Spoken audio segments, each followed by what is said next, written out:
कल्प कल्पांत जीवी परम शैव महर्षि लोमस की शिव आराधना। प्राचीन काल में एक बड़ा दरिद्र शूद्र था। भूख और प्यास के मारे वह इधर उधर मारा मारा फिरता था। कहीं भी उसे पेट भर अन्न नहीं मिलता था। एक समय वह घूमता हुआ एक तीर्थ जलाशय के सन्निकट जा पहुंचा। उसी के समीप एक शिव मंदिर था। प्यास के मारे उसके प्राण सूखे जा रहे थे, इसलिए वह झटपट उस जलाशय में प्रविष्ट हो गया और जल पीकर स्नान करने लगा।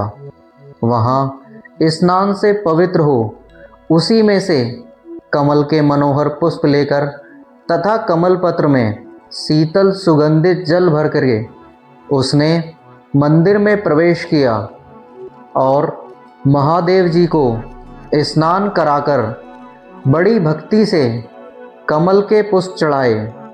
संसार में अनेक योनियों में करोड़ों बार जन्म लेकर पाप रहित होने पर प्राणी शंकर की भक्ति कर सकता है। यदि उसका प्रारब्ध अच्छा होता है तो उसको सब साधन मिल जाते हैं और पूर्ण भाव से जगत के कारणभूत शंकर में उसकी अनन्य भक्ति हो जाती है। प्रारब्धवश उस दरिद्र की भी शिव भक्ति जागृत हो उठी थी और पूजा संभार की सामग्री भी उसे अनायास ही प्राप्त हो गई थी। उसी अदृष्ट प्रेरणावश फिर उसने भगवान श्रीकंठ को साष्टांग प्रणाम किया और शुद्ध हृदय से उनकी स्तुति करके उस दुख से मुक्ति पाने की प्रार्थना की।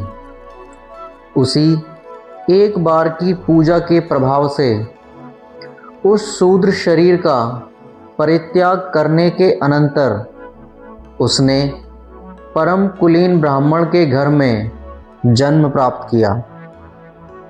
पूर्व जन्म के शिवार्चन के पुण्य से उसको पिछले जन्म की सब बातों का यथावत ज्ञान था।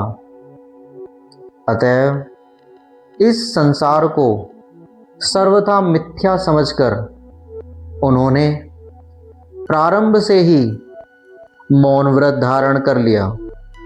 उनके पिता भगवान शंकर की बड़ी कठिन आराधना करके वृद्धावस्था में वही एक पुत्र पाया था। अतः उनका नाम ईशान रखा गया। परंतु जब उस ब्राह्मण ने अपने पुत्र को गूंगा समझा तो उन्हें दारुण दुख हुआ।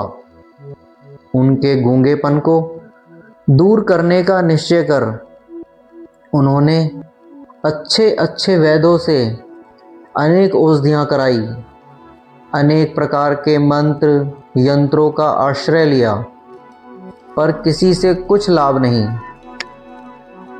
अपने माता पिता को इस प्रकार उपाय करते देखकर ईशान को मन ही मन बड़ी हंसी आती थी और दुख भी होता था, पर उनका वैराग्य दृढ़ था।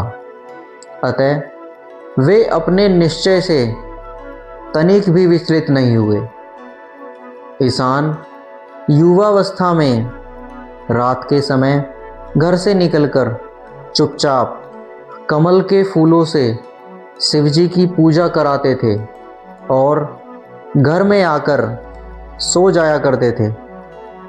वे अन्न खाकर केवल फलाहार करते और मनसा वाचा कर्मणा भगवान सदाशिव की आराधना किया करते थे। इस प्रकार आराधना करते करते 100 वर्ष व्यतीत हो गए।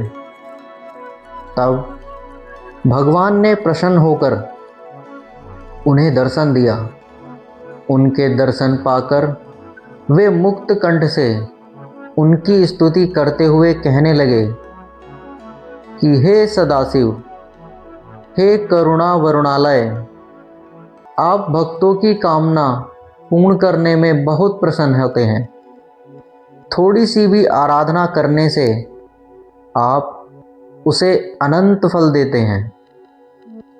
हे भगवान, आप यदि मेरे ऊपर प्रसन्न हैं तो मुझे जरा और मरण से रहित कर दीजिए। आपके कृपा कटाक्ष मात्र से मेरी कामना पूरी हो सकती है। यह सुनकर भगवान शंभु ने अपनी प्रेममयी वाणी में कहा, वत्स, नाम और रूप धारण करने वाले व्यक्ति को जरा और मरण से छुटकारा नहीं मिल सकता। जिसने जन्म लिया है उसको निश्चय मरना होगा। इसलिए जितना चाहो उतना दीर्घ जीवन मैं तुमको दे दूं, पर अनंत जीवन प्राप्त करना दुर्लभ है। भगवान के ऐसे वचन सुनकर ईशान ने विनयपूर्वक प्रार्थना की कि हे प्रभु, यदि आप मुझे अजर अमर नहीं भी करें तो कृपा कर यह वर दीजिए कि एक कल्प व्यतीत होने पर मेरे शरीर का एक रोम गिरा करे, और जब सब रोम गिर जाएं, तब मेरा शरीर छूटे। शरीर पात के पश्चात मैं आपका गण बनूं। भगवान सदाशिव ने हर्षपूर्वक उनकी प्रार्थना स्वीकार कर ली और वे कैलाश को चले गए। उसी दिन से ईशान का नाम लोमस पड़ गया और वे अपना सारा समय भगवान शंकर की आराधना में बिताने लगे। भगवान शंकर की उपासना कर लोमस महर्षि ने इतना दीर्घ जीवन प्राप्त किया जितना कि संसार में किसी को भी नहीं मिला था। उनकी आराधना करने से त्रिलोकी में ऐसी कोई वस्तु नहीं जो ना प्राप्त की जा सके। शंकर की सेवा से तथा प्रणव मंत्र के जप से बिना प्रयास के मुक्ति मिल जाती है। सब पापों के क्षय होने से शिवजी के चरणों में मन लगता है। जिनका हृदय पापों से भरा है उन्हें शिव भजन अच्छा नहीं लगता। प्रथम तो इस भारतवर्ष की पावन भूमि में मनुष्य जन्म पाना ही दुर्लभ है। मनुष्य जन्म पाने पर कर्म का अधिकारी होना उससे भी दुर्लभ है। कर्म के अधिकारी द्विज जाति में जन्म भी प्राप्त हो तो भगवान महादेव जी में अविचल भक्ति होना नितांत दुर्लभ है।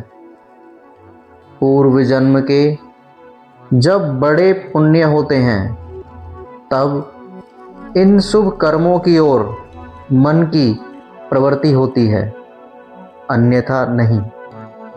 परंतु शिव भक्तों के लिए न तो संसार में कोई वस्तु दुर्लभ है और न कोई कार्य ही असाध्य है।